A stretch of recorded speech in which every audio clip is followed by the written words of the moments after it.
اور بال میں نے بکھیر ڈالے سارے، ایک جگہ سے دو جگہ سے کرتا میں نے پھاڑ لیا، ہاتھ میں نا میں نے پیالہ پکڑ لیا مانگنے والا، تینوں لب دیا آپ گواچے، میں نے نا پیالہ پکڑ لیا ہاتھ میں مانگنے والا۔ اور جس جگہ گلی میں امام صاحب کا گھر تھا نا، پہلے کونے پہ صدا لگائی 1 دینار کا سوال ہے، کہتے ہیں 1 دینار ملا، پھر دوسرے دروازے پہ آیا، 1 دینار ملا، پھر تیسرے دروازے پہ آیا، مجنوں بن کے وچ بازاراں کدی ککھاں وانگ رلائے تے کدی کہایا کنبا سارا، سر نیزے اتے چڑھائے، سجنا یار مناؤن دی خاطر اساں کی پیس وٹائے۔ فرماتے ہیں میں نا مانگنے والا، بھکاری بن کے مانگنے والا، میں امیر باپ کا بیٹا تھا پر میں مانگنے والا بن گیا، میں نے پھٹے پرانے کپڑے، ایک دروازے پہ 1 دینار، امام صاحب کا بھی دروازہ آیا، کہتے میں نے صدا دی 1 دینار چاہیے تھا، کہتے امام احمد بن حنبل دروازے تک آئے، اور جب میرے پیالے میں کاسے میں دینار ڈالنے لگے تو میں رو پڑا، میں نے کہا میرے محبوب کریم کی حدیثوں کے وارث اور جانشین، میں تو کہاں سے چلا ہوں، تجھ سے حدیث سیکھنے آیا ہوں، مجھے خیرات نہ دے، مجھے میرے مصطفیٰ کی 2 حدیثیں پڑھا دے۔ تو کہتے ہیں شیخ کی آنکھوں میں، امام صاحب کی آنکھوں میں آنسو آ گئے، فرمانے لگے یار میں بھی سوچ رہا تھا اسٹوڈنٹ ہی کوئی نہیں، کس سے حبیب کی باتیں کروں، آج تو پڑھا دوں گا تو کل کیسے آئے گا؟ عرض کی حضور جب تک آپ جیل میں رہیں گے میں بھکاری بنا رہوں گا، مانگنا جو ہے نوکر کی تے نخرا کی، جب لینا جو ہے تو ختم ہو گئی بات، پیالہ سیدھا رکھیں گے۔ آپ فرماتے ہیں کئی مہینے، 1 2 4 دن نہیں، کئی مہینے میں ہاتھ میں نا پیالہ لے لیتا اور گلیوں میں گھومتا۔ 1 دینار کا سوال ہے، استقامت، صبر، حوصلہ۔ آپ فرماتے ہیں امام احمد بن حنبل کا دروازہ آتا تو وہ 1 دینار بھی روز دیتے اور حدیثیں بھی روز ہی پڑھاتے۔ آپ فرماتے ہیں کہ پھر وقت بدل گیا، پھر حالات تبدیل ہو گئے، بادشاہ چلا گیا اور نیا آ گیا۔ فرماتے ہیں وہ امام صاحب کا عقیدت مند تھا، اس نے مدرسہ بڑا بنا کے دیا، اس نے مسند بچھا کے دی۔ پہلے دن جب امام صاحب مسند حدیث پر جبہ پہن کر، امامہ باندھ کر، خوشبو لگا کر ممبر پر بیٹھے حدیثیں بیان کرنے، فرماتے ہیں جب میں آیا نا سامنے تو میں انہیں دیکھ کے رو پڑا، وہ مجھے دیکھ کے رو پڑے۔ فرماتے ہیں انہوں نے کہا رستہ چھوڑ دو، اسے آگے آنے دو۔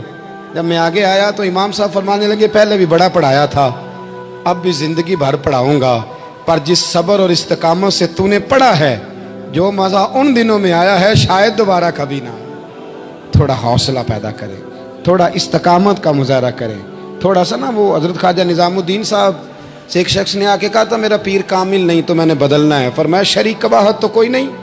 کہنے لگا نہیں۔ تو آپ فرمانے لگے تو اللہ کی رضا کے لیے خدمت کر، ہو سکتا ہے تیری خدمت کی برکت سے اللہ اسے کامل کر دے، اللہ کامل بنا دے، تیری برکت سے ہی کامل ہو جائے۔ تھوڑا استقامت کا ماحول بنائیں۔ میں اس زمانے میں جو سب سے زیادہ کمزوری محسوس کرتا ہوں لوگوں کے اندر، یہ ہے کہ تدبر نہیں، حوصلہ نہیں۔ ایک بت ہوتا ہے میری ذات کا جس سے میں ساری زندگی باہر نہیں نکل پاتا۔ میں کہتا ہوں جو میں کہہ رہا ہوں وہ ہونا چاہیے، جو میں چاہ رہا ہوں وہ ہونا چاہیے، جو میری خواہش ہے وہ ہونا چاہیے۔ ایسا نہیں ہوگا، خواہشیں آپ کریں گے، چاہتے آپ کریں گے، پر پوری اللہ اپنی حکمت سے کرے گا، پورا اللہ اپنی۔ میرے نبی کریم علیہ السلام نے ایک دعا مانگی تھی، اللہ میری امت لڑے نہ، تو رب کریم نے کہا محبوب یہ دعا مجھ سے مانگے ہی نہ۔ اس میں بھی اس کی حکمت ہے کہ آپ کو حق پہچاننا ہے، خدا را اللہ پہ چھوڑیں۔ ہم بڑے بے حوصلہ ہیں، ہم بڑے کمزور ہیں، ہمیں تو اللہ تعالیٰ خیر کرے۔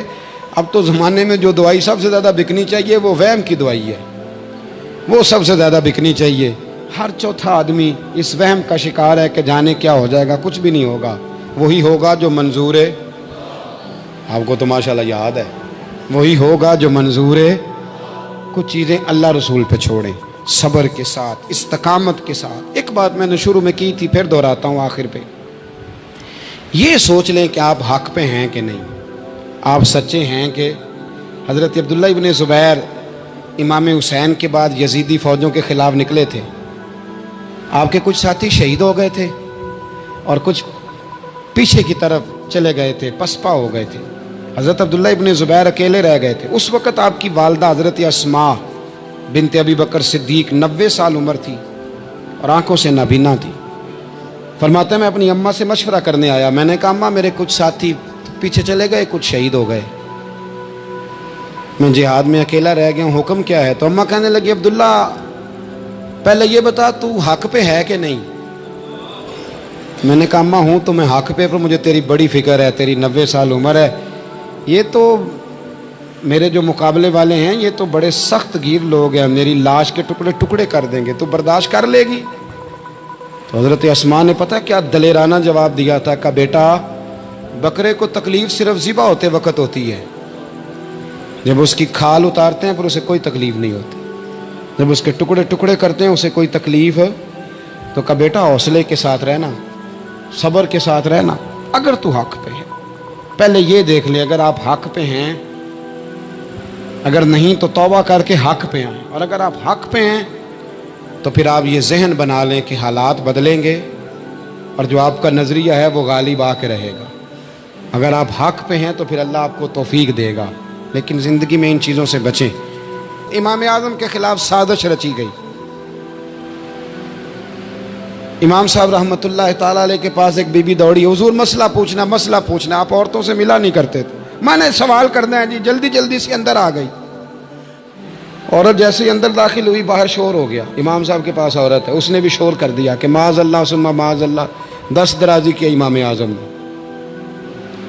لوگ امام صاحب سے کہنے لگے اب پراپوگنڈا ہو گیا, سارے شہر میں بات پھیل گئی, حضور آپ جواب دیں, آپ بھی کو بات کریں. فرمانے لگے کیا جواب دوں, بی بی اکیلا تھا, میں اندر آئی ہے, باہر شور ہوا ہے, عورت کہہ رہی ہے میں اکیلا تھا, میں جواب دوں بھی تو میری گواہی کون دے گا, میرے ساتھ کھڑا کون ہوگا, اس وقت کون ہے اٹھ کے کہے گا کہ نہیں نہیں ایسی بات کوئی نہیں, یہ تو ماحول تو اور رخ اختیار کر گیا. تو حضور اب کیا کرنا ہے؟ تو آپ فرمانے لگے کرنا کیا ہے, میں کوئی لاوارث ہوں, رب رسول کا ماننے والا ہوں, میں فیصلہ اپنے اللہ پہ چھوڑتا ہوں. وہ بھی تو عدالت ہے نا. مصیبت یہ ہے کہ میں اور آپ سارے فیصلے خود کرنا چاہتے ہیں, حالانکہ خود کچھ فیصلے چھوڑ دینے چاہیے, وہی ہو تو بہتر ہے.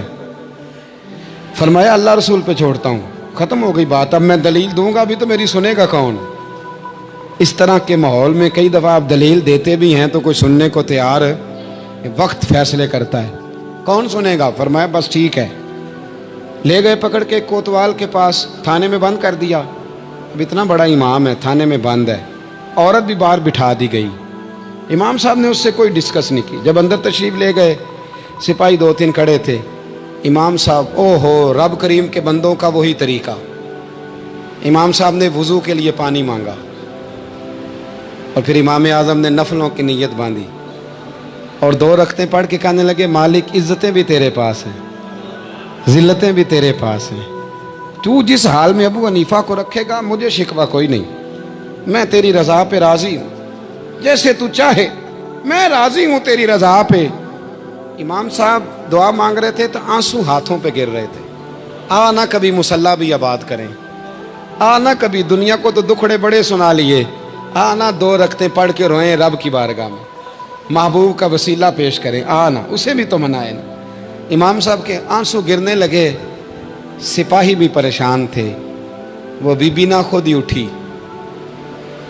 اور امام صاحب کے قریب گئی, کہنے لگی پہلے مجھے دنیا والے کہتے تھے, اب میں سمجھ گئی ہوں آپ تو رب کریم کے نیک بندے, اب نہ روئیں, سویرے جانا ہے نا قاضی کی عدالت میں, تو میں سویرے گواہی دوں گی کہ میں نے جھوٹا الزام لگایا تھا, آپ ناراض نہ ہوں. امام صاحب فرمانے لگے اس سے نہیں بات بنے گی, اگر تو نے کچھ کرنا ہے تو جو میں کہتا ہوں وہ کر. امام اعظم تھے نا, جو میں کہتا ہوں وہ کر.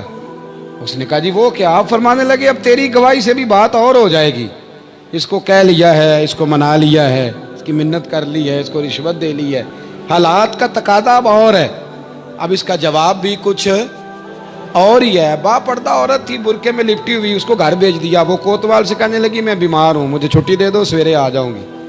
مدعی مقدمہ تو میں ہوں, اب مدعی کو تھوڑی کوئی باندھ کے رکھے گا. خاتون گھر چلی گئی. صبح قاضی کی عدالت میں مقدمہ لگا, امام صاحب رحمتullah علیہ کٹہرے میں کھڑے ہیں. یار بڑا مشکل ہوتا ہے معزز آدمی کا کٹہرے میں کھڑا ہونا, لیکن مخلوق تو فنکار ہے اس درجہ کے پل بھر میں یہ سنگے در کعبہ سے بھی اسنام تراشے. تم کون ہو کیا چیز ہے داغے کبابی, لوگوں نے تو مریم پہ بھی الزام تراشے. یہ نہیں نا باز آتے لوگ, پھر مرضی ہے نا ہونا, کٹہرے میں کھڑا ہونا پڑ ہی جاتا ہے. کٹہرے میں کھڑے ہیں امام اعظم. تو قاضی پوچھتا ہے آپ کی بڑی قدر ہے, بڑی اہمیت ہے, تو آپ اس عورت کے بارے میں کیا کہتے ہیں؟ تو امام صاحب فرمانے لگے یہ جو کہہ رہی ہے اس سے پوچھ لیں. تو خود خاتون کہنے لگی میرا امام صاحب سے تعلق ہے. آپ فرمانے لگے ٹھیک کہتی ہے. ساری بھری عدالت سب لوگ حیران, حضرت تعلق ہے؟ فرمایا ہاں. کس طرح؟ فرمانے لگے میری بیوی ہے, زوجہ میری اہلیہ ہے. جناب کس طرح؟ فرمایا محلے کی بیویاں بلا لو, اس کے ابا کو بلا لو, چہرہ دکھا لو. وہ سارے لوگ جمع ہو گئے, چہرہ کھول کے دیکھا تو امام صاحب کی زوجہ تھی. امام صاحب نے اس خاتون کو کہہ کے بھیجا تھا کہ یہی برقع میری بیوی کو دے کے سویرے بھیج دینا, یہی والا برقع جو تو نے پہنا ہے, اب گھر جا اور میری اہلیہ کو یہ برقع دے کے بھیج دینا. وہ برقع دے کے اس نے بھیج دیا. جب امام صاحب رحمتullah علیہ کی اہلیہ ثابت ہو گئی کہ یہ تو امام صاحب کی اہلیہ ہیں جو کھڑی ہیں, اب وہ جو سازش رچنے والے تھے وہ دائیں بائیں دیکھ رہے تھے. تو امام صاحب نے ایک بات کی جو بڑی شاندار ہے. فرمایا تدبیریں تم نے بھی کی تھی, پر جو تدبیر میرا رب فرماتا ہے نا, جو تدبیر میرا, فرمایا یہ ابو حنیفہ کی تدبیر نہیں, یہ تدبیر میرے اللہ کی ہے جو اس نے مجھے عطا فرمائی, مجھے سجھائی. اب قاضی صاحب نے حکم دیا کہ جتنے لوگوں نے الزام لگایا وہ سارے معافی مانگے, وہ آئیں جس نے بات کی. بھائی وقت کو دیکھیں, فیصلے اللہ کے حوالے کریں. ہم لوگوں نے جھگڑے کر کر کے, دلائل دے دے کے, بحث کر کر کے معاملات کو اتنا الجھا لیا ہے. آپ یقین کریں ایک ایک خاندان کی 15 میٹنگیں اور پنچایتیں ہو جاتی ہیں, پر رزلٹ صفر ہے. وہ جی وہ فلاں چودھری صاحب اس کے ساتھ مل گئے تھے, فلاں آدمی ادھر چلا گیا تھا. آپ تھوڑا وقت دیں, صبر کریں, استقامت کا مظاہرہ کریں. آپ دیکھیں حالات کس کروٹ بیٹھتے ہیں. کئی دفعہ صلح کی پیشکش کی جناب ابو سفیان کو, لیکن وہ مانتے نہیں تھے. حضرت عباس فرماتے میں نے کئی دفعہ انہیں کہا, حدیبیہ میں بھی میں نے کہا, انہوں نے سخت شرائط کے ساتھ صلح کی, لیکن جب حضور لشکر لے کے گئے نا میدان میں, توجہ ہے میری بات پر, 10,000 کا لشکر گیا تو پھر ابو سفیان خود اٹھ کے حضرت عباس کے گھر گئے. کہنے لگے میں نے تو آج آپ کے بھتیجے کی شان دیکھی ہے. تو حضرت عباس کہنے لگے ابھی بھی وہیں کھڑے ہو, یہ بھتیجے کی شان نہیں, یہ اللہ کے محبوب کی شان ہے, یہ رسول کائنات کی شان ہے صلی اللہ علیہ. تو کہا اب میں صلح کرنا چاہتا ہوں, اب میری صلح کرا دو. وہاں بھی حضور نے یہ نہیں فرمایا جب ہم کہتے تھے تو کیوں نہیں آتا تھا, جب ہم معاہدات کرنا چاہتے تھے تو کیوں نہیں آتا تھا. میرے محبوب نے عزت دے دی, فرمایا تیرے ساتھ بھی صلح ہے, تجھے بھی معافی ہے, اور جو تیرے گھر میں داخل ہو جائے گا اسے بھی معافی ہے. ختم ہو گئی بات.